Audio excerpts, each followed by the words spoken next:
Hello there, people of the internet. Most of us in the gun community know that what a gun looks like doesn't really matter as long as it is reliable and the caliber is effective to do the job that we need done.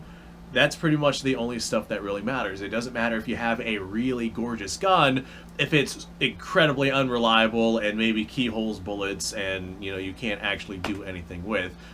What ultimately matters with a firearm is well, how effective it is. It matters what it shoots and how effectively it shoots it. However, I wish that was true for those of us who don't necessarily care about firearms beyond a practical use. That is true, but that's just not the reality of the world that we live in. That should be the reality of the world that we live in, but that's simply not the reality of the world that we live in. Because what guns look like matters a lot more to people than how effective they are or what caliber they use, etc., etc. Like, for example, this right here. This is a Mosin Nagant chambered in 7.62 by 54R. It fires a 150 grain bullet at about 2,800 feet per second, give or take. Maybe a little bit slower since it has a short barrel. This is a full power rifle, and one of these rounds on target is going to be significantly more effective than, say, a 55 grain bullet from a 5.56, like what comes out of this thing. But because this looks different than what people are traditionally used to, and oftentimes it looks like something that would scare people, this right here is oftentimes painted with a much more negative light, a much more negative picture than what is actually going on with the firearm. Like, those of us who actually understand why it looks like this, they understand that you got a pistol gripping and telescoping stock, so you have a adjustable length of pull to make the gun more comfortable to shoot, and we have rail systems up here so we can add things like flashlights or grips or whatever else it is that we want, like a Picatinny rail up top so we can add scopes or magnifiers or iron sights like what I have on this thing. Bottom line, those of us who understand what they are, we don't really care about them to the point to where we don't care how it looks as long as it is effective. But there's tons of people who don't know what, certain systems on certain rifles are, and they don't like the way that they look. And because they don't like the way they look, they are judging them way, way harsher than what the firearms are actually capable of. Like, for example, if I grab my Ruger Mini 14 here, this is a wood-stocked rifle. There are plenty of people out there who are not okay with people owning something like this right here just because of how it looks. But they are okay with you owning something like this right here just because of how it looks. This looks like a more traditional style of hunting rifle. It looks like something that people would be more comfortable with just because it is a less scary version of what it is that they have demonized over the years.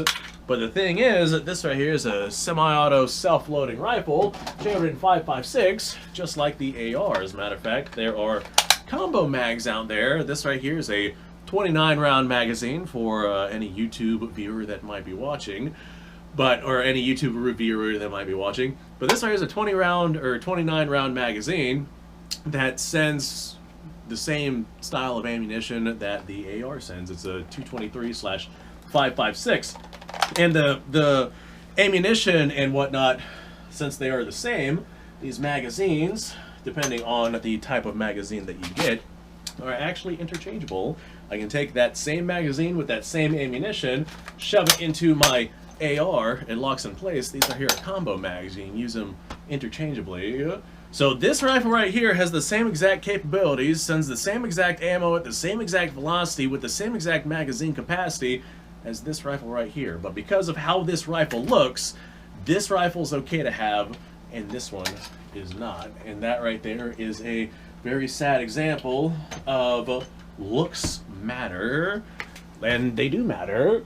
Those of us who are in the firearms community, who know the amount of nonsense that comes from how a firearm looks, it kind of devoids itself into a a gray area, because even those of us who just want a firearm to be functional and useful, we still judge and base off of looks whether we like it or not. Like, for example, if I have this right here, this is a #1 Mark III, and this one is from Royal Tiger Imports, and man, it looks rough.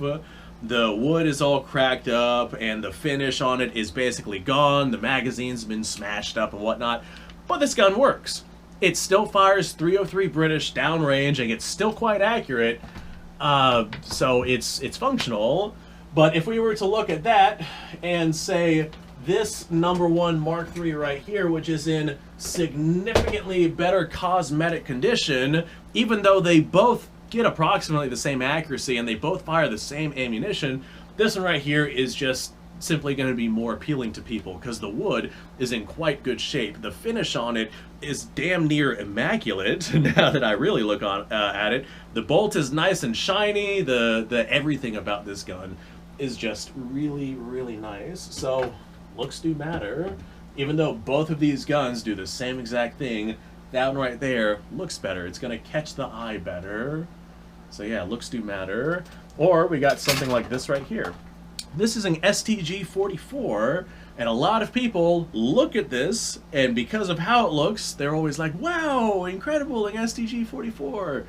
But it's chambered in .22 long rifle. And to a lot of people, they don't really care about that because it looks like an STG-44, and that's why I have it for representation on the YouTube channel. So even though it is in .22 long rifle, because it looks like an STG-44, I get plenty of people who are, you know, hey, that's really cool. I like that a lot. I really want one of those, etc., etc. Or there's the other end of the spectrum, where because this looks like one of your scary styles of rifle, even though it's chambered in .22 long rifle, they don't think that you should have it, just because of how it looks. So whether you want to admit it or not, how a firearm looks legitimately, genuinely does matter. As a matter of fact, it matters to the point to where it can be a make or break things for people looking to buy something. This is a good example. This right here is a Savage Axis. This particular one is in 223, but you'll notice the stock on it is kind of like a camouflaged color. And I have seen several people pass up on rifles because they don't like the color of the stock. They wanted one that was, say, black, or they wanted one that was, say, a wood stock, which doesn't really offer any real advantages. They just like the way that it looks. The fundamental idea is that how a gun looks really does matter, whether we want to admit it or not. So, thanks for watching, folks. I appreciate your time. Like, subscribe, share. Description below has a link to all sorts of stuff. Go check it out. I wanted to make this video because I have had several people tell me over the years that how a gun looks doesn't matter at all as long as it is functional, and that is simply not the case. How a gun looks absolutely matters, whether it is functional or not. I'm not saying that functionality and whatnot don't matter. I'm just saying that for a vast majority of people, how it looks absolutely matters. So, bye guys. I'll see you on the next episode.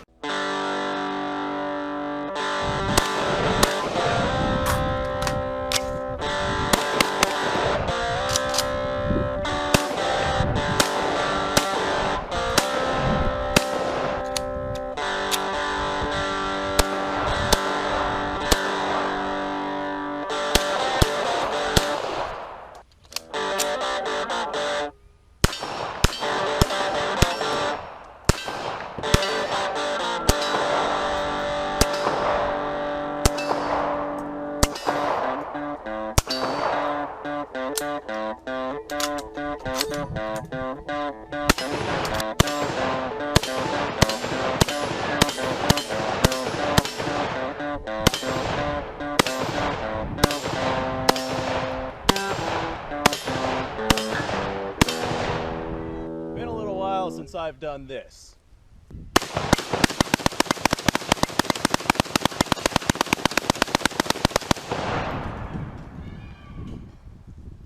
Bonnie and Clyde be damned.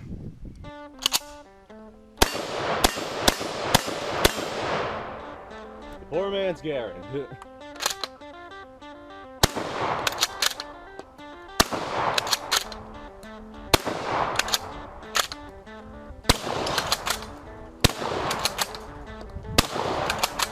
It's a shame that bolt-action shotguns aren't more mainstream.